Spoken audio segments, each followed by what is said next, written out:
لباس پہننے کی سنتیں اور آداب۔ میٹھے میٹھے اسلامی بھائیوں، اللہ عز و جل کا یہ احسان عظیم ہے کہ اس نے ہمیں لباس کی دولت عطا کی۔ لباس سے ہم سردی گرمی کے اثرات سے اپنی حفاظت کر سکتے ہیں۔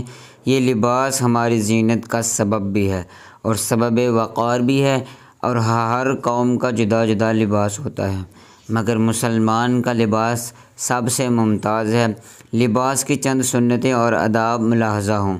نمبر 1، سفید لباس ہر لباس سے بہتر ہے، اور سرکار مدینہ صلی اللہ تعالیٰ علیہ وآلہ وسلم نے اس کو پسند فرمایا ہے۔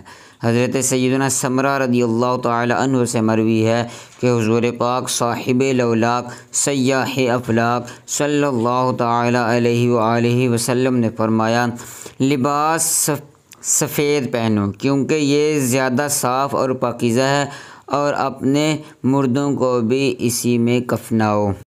نمبر 2، کپڑا پہننے کے بعد یہ دعا پڑھیں، اگلے پچھلے گناہ معاف ہو جائیں گے۔ الحمدللہ الذی کسانی ھذا ورزقنیہ من غیر حول منی ولا قوہ۔ ترجمہ: اللہ عز و جل کا شکر ہے جس نے مجھے یہ کپڑا پہنایا اور بغیر میری قوت و طاقت کے مجھے یہ عطا کیا۔ نمبر 3، پہنتے وقت سیدھی طرف سے شروع کریں۔ مثلاً جب کرتا پہنیں تو پہلے سیدھی آستین میں سیدھا ہاتھ داخل کریں، پھر الٹی میں، اسی طرح پاجامے میں پہلے سیدھے پائنچے میں سیدھا پاؤں داخل کریں، اور جب اتارنے لگیں تو اس کے برعکس کریں، یعنی الٹی طرف سے شروع کریں۔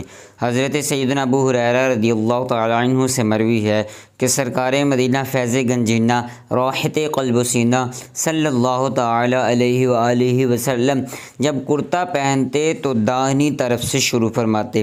نمبر 4، پہلے کرتا پہنیں پھر پاجامہ۔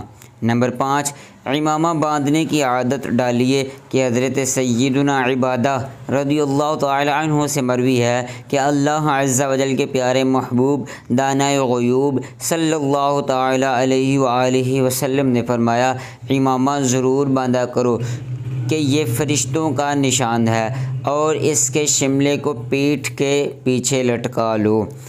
عمامہ کے ساتھ 2 رکعتیں بغیر عمامہ کی 70 رکعتوں سے افضل ہیں۔ اے ہمارے پیارے اللہ عز و جل، ہمیں فیشن والے لباس سے بچا، اور محبوب صلی اللہ تعالیٰ علیہ وآلہ وسلم کی سنت کے مطابق لباس پہننے کی توفیق مرحمت فرما۔